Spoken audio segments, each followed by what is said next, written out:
turma do quarto ano, como vocês estão? Quero desejar para vocês um bom dia, repleto da bênção de Deus. Hoje vocês vão estudar a matéria de História com o conteúdo da Guerra do Paraguai, escravidão e a imigração no século XIX. Então, vamos lá.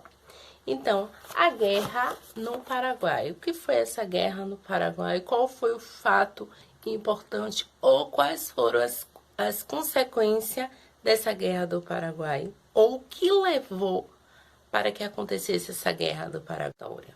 Então, na região que os territórios do Brasil, Argentina e Paraguai se encontram, há um rio Paraná, que marca a divisa entre Brasil e Paraguai. Já no Iguaçu, marca a divisa entre Argentina e Brasil. Então, tem esses rios que marcam essa divisa, onde tem essa divisão entre esses países. Essa região foi muito disputada no período do Segundo Reinado. Então, no Segundo Reinado foi muito disputada essa região que tinha esses rios. Por que foi muito disputada? Porque lembra que lá no Segundo Reinado, lá com Dom Pedro II, né, que era Pedro de Alcântara, começa a ter várias exportações, principalmente de quê? Do café. Começa a levar o café para outros países. E esses café era transportado por que meio? Através dos grandes navios. Então, o Brasil, ele precisava desses rios para fazer essa travessia. E assim, o Brasil, ele tinha essa abertura para esse rio. Já o Paraguai, ele não tinha. Então, o que ele fez? Eles queriam ter acesso.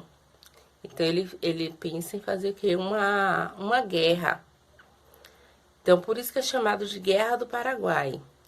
Essa região foi muito disputada no período do Segundo Reinado, como a Pro acabou de dizer, pois os rios eram usados no transporte de diversas mercadorias, não só o café, mas outras mercadorias também. Vamos à Guerra do Paraguai. O que influenciou, o que levou para que acontecesse a Guerra do Paraguai? Vamos pensar um pouquinho? Pensaram? Pronto.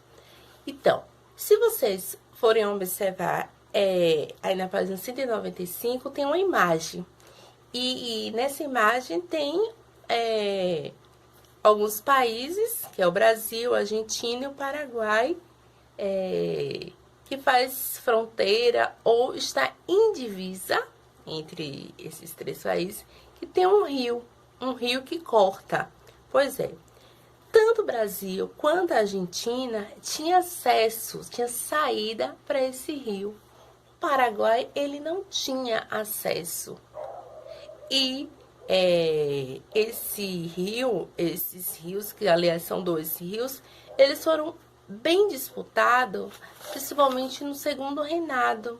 Lembra que no Segundo Reinado tem toda aquela produção, principalmente do café, que a Pro falou na última aula sobre a economia do café, que precisava, né, levar para outros países. Então, era levado através dos grandes navios e precisava dos rios para, né, ter um ponto de saída para ir para outros países. Então, a Argentina tinha acesso, o Brasil tinha acesso e o Paraguai, ele não tinha. E ele precisava ter. Então, o que é que acontece?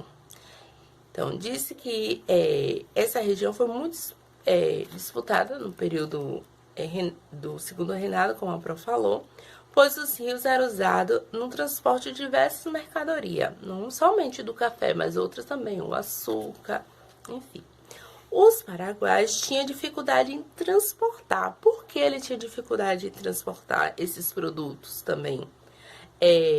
Porque não havia uma saída para o mar em seu país. Então, seu país não tinha uma saída.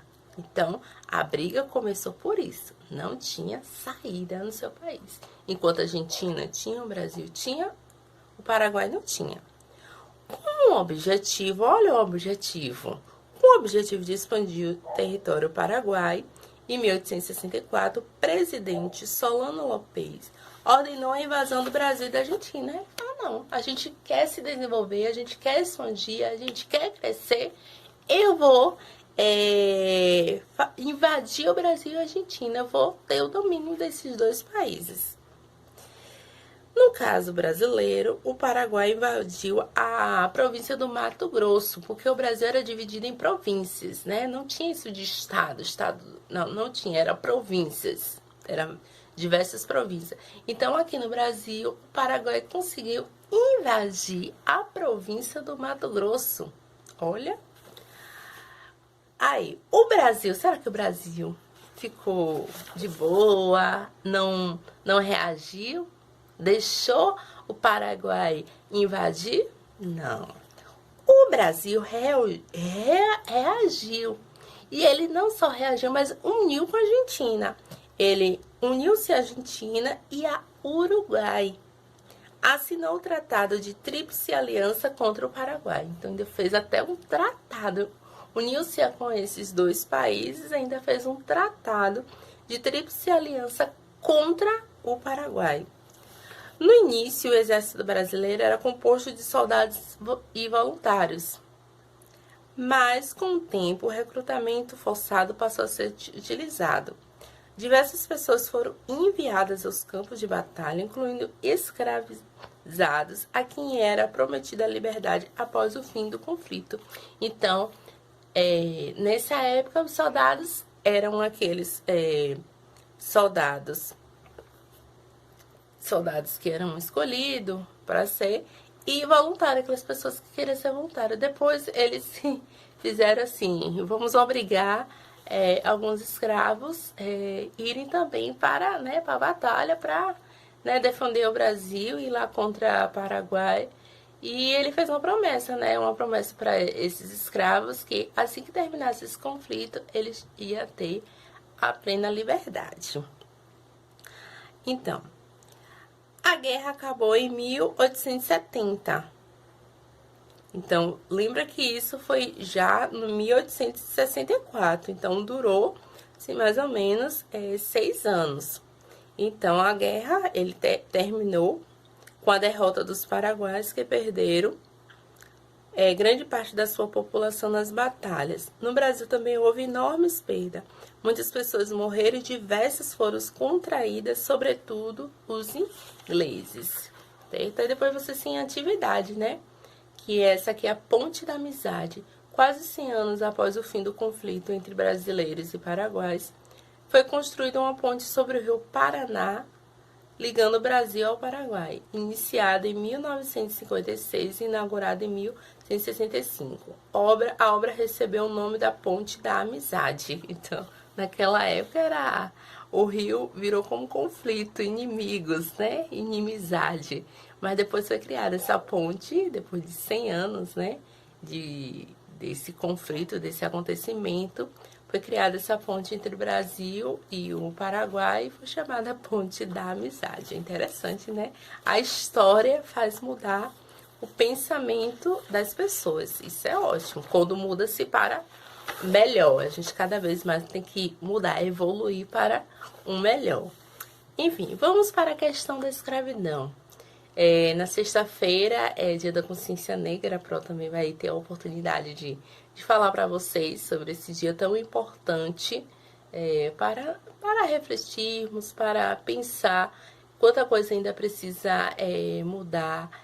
E não só pensar na mudança, mas perceber o quanto esses povos negros, africanos, chegaram aqui, que contribuiu muito para a nossa sociedade, trazer a nossa sociedade essa riqueza da diversidade. Porém, ter a consciência de quantos sofrimentos essas pessoas sofreram e ainda sofrem por causa da discriminação, do racismo. Então, é preciso a gente ter essa consciência.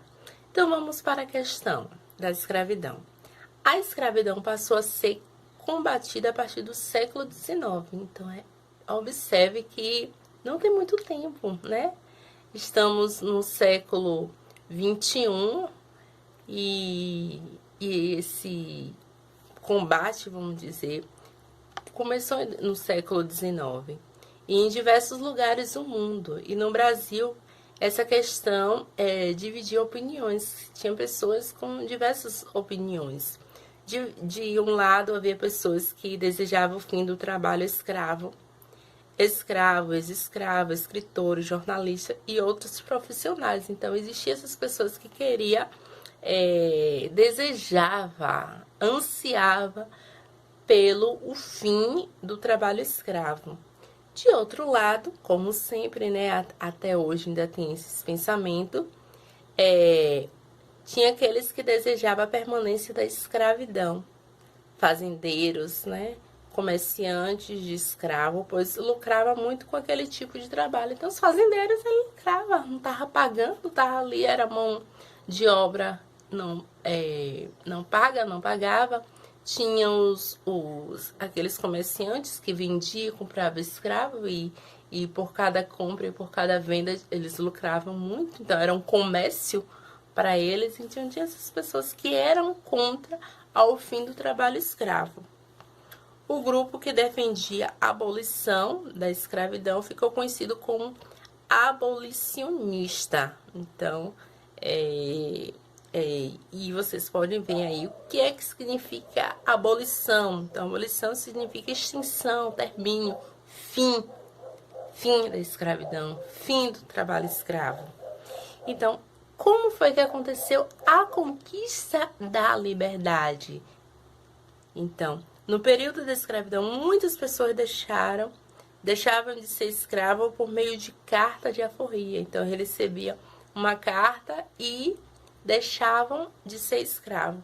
Esse documento garantia liberdade a alguém que havia sido escravizado. Então, recebeu aquela carta, você estava livre. Muitas pessoas, muitos escravos, eles faziam de tudo para comprar, porque às vezes tinha que ser comprada essa carta de alforria. As cartas de alforria podiam ser cedidas pelos senhores aos escravos ou podia ser comprada. Então, alguns senhores podiam ceder, não, eu vou te dar essa carta de alforria para você estar livre. Outros tinha que só comprar. E como é que os escravos, vamos só pensar, meus alunos queridos, como é que os escravos iam comprar, sendo que ele era um escravo, trabalhava e não ganhava nada? Como é que eles iam comprar essa carta de alforria? Se ele não tinha nada, não recebia nada do que eles trabalhavam. Era trabalho escravo. O nome já diz escravo, trabalha sem ganhar nada. Então é algo bem difícil, bem complicado. Ou seja, é para que eles não tenham mesmo direito de ganhar essa carta de alforria. Então, para vocês verem o quanto sofrimento, ele dá esse nome, né? Carta de alforria. Depois, esses próprios escravos não tinham acesso, porque só ia ter acesso quem tinha dinheiro. E como é que eles tinham dinheiro se eles não trabalhavam? Aliás, eles trabalhavam, mas não ganhavam nada no que trabalhava. As cartas de alforria podiam ser cedidas pelos senhores ou os escravos, como a Pro acabou de falar, ou podia ser comprada. Algumas pessoas conseguiam juntar dinheiro até que pudesse comprar a própria liberdade. Outras tornavam-se livres quando seus antigos proprietários assim decidiam, o que acostumava acontecer quando os escravos ficavam velhos ou quando os proprietários queriam demonstrar gratidão pelos serviços prestados. Então tinha isso também. Agora, imagine a pessoa já, né, velhinha e eles, né, mandando embora, a pessoa não tinha casa, não